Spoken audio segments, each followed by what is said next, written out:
So today's topic is agriculture in India. As we all know, 3/4 of the Indians depend on agriculture. So agriculture is a basic occupation of the people, especially in a country like India where we have 5,55,000 villages keenly depending on agriculture, and 70% above people, either it is men or women, depend on agriculture for their livelihood.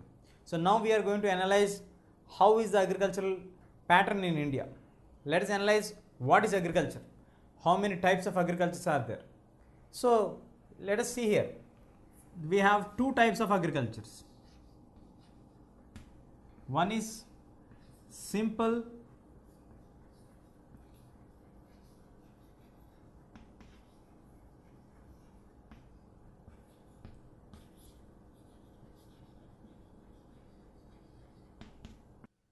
So the two primitive old types what were in existence earlier were the simple subsistence agriculture and the intensive subsistence agriculture.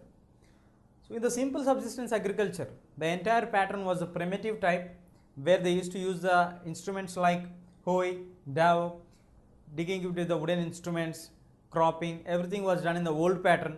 They used to select a piece of land, cut the entire trees if there anything in that place, and then do the agriculture farming for a couple of years, and then they move on.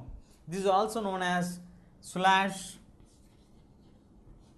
or burning, or it is also known as shifting cultivation. The technical term for this is jumming cultivation. This was a primitive old type of cultivation which is present for us earlier. But now, as the time passed on, people moved on for intensive subsistence agriculture. In the intensive subsistence agriculture, they have huge manual labor working for the agriculture, and the most of the work is done by the biological chemical inputs and the seeds, everything by the bio nature chemicals, all the natural things what they get, they used to use them, and most of the people will be working in this one. So it's largely done by the human beings. So it is called intensive subsistence agriculture. This was in existence for a certain long period of time. Now we got the new development, that is the commercial cropping or the commercial agriculture.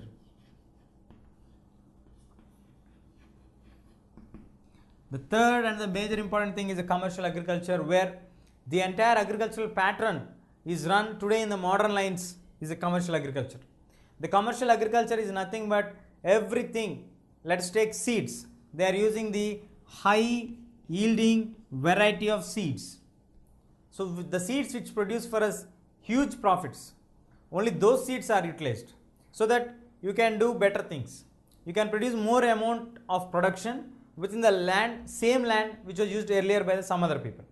Next, we have the other categories of better supply of the water, irrigation facilities, then also utilizing best pesticides.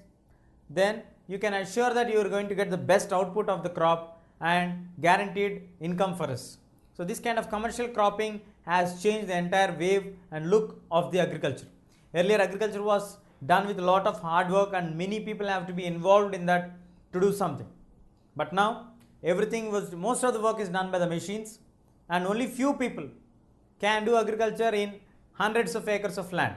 Earlier, for doing agriculture in 5 to 10 acres of land, we need hundreds of labor working under it. But now we need only 10 or 20 people to work in even 10 to 100 acres of land, because tractors are there which are having all kind of facilities, threshing, holding, cropping, seeding, everything will be done by them. Only thing is we need an operator to run the tractor. So like that, everything is done by machinery, and this is the commercial cropping where it gets huge profits for us. And we have one more pattern in the commercial cropping only, that is the plantations.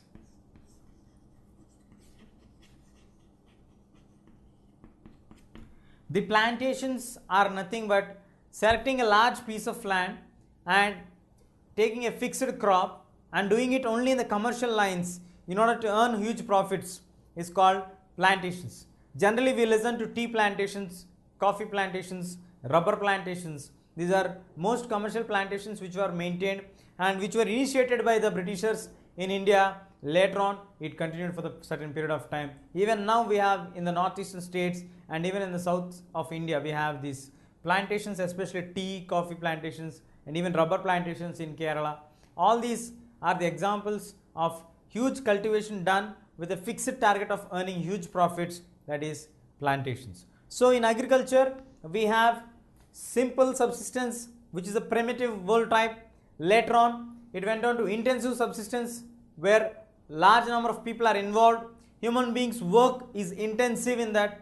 Then we have commercial agriculture, which is a modern trend of doing agriculture, where everything is done by the machines. And later we have the plantations, which are selecting a large piece of land and fixing a plant there for a huge cause of earning only commercial business. So these are the different types of agricultures what are in existence in India from the ancient time to the modern period.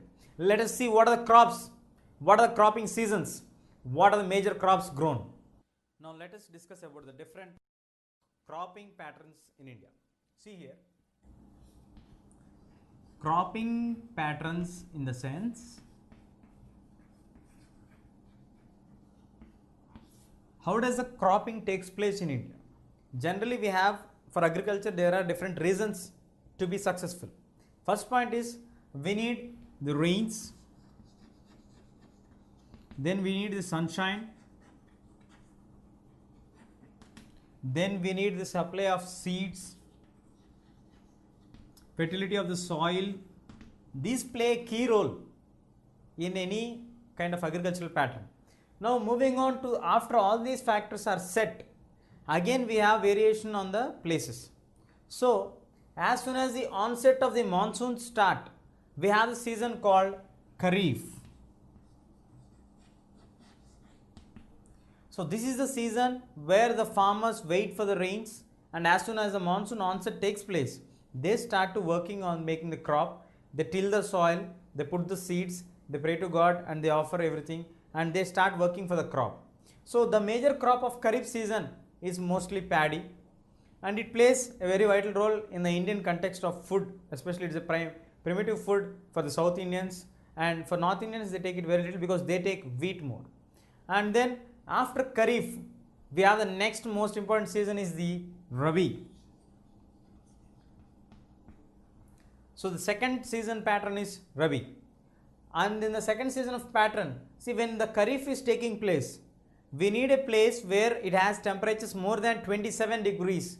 Then only the paddy can be produced. All these things also play a vital role.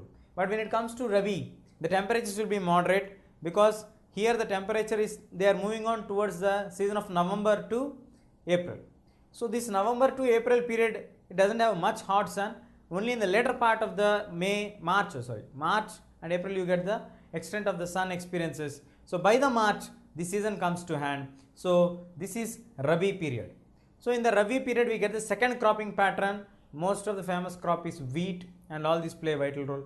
Then moving on to the third season, what we have is from Kharif to Rabi, and from Rabi to Kharif, the gap between that 90 days, that is called Zayad. This Zayad plays as a summer crop or a commercial crop, because April, May and June are considered as a period of the Zayad crop. In most of the lands, they keep this land dry land because it's a dry, means summer period, but only in few places where the availability of water is too much and they can accommodate it with the crop, that kind of place only they take it. And this is a commercial cropping pattern and depends highly on the fertility of the soil, and because any land cannot be utilized continuously for the 3 seasons.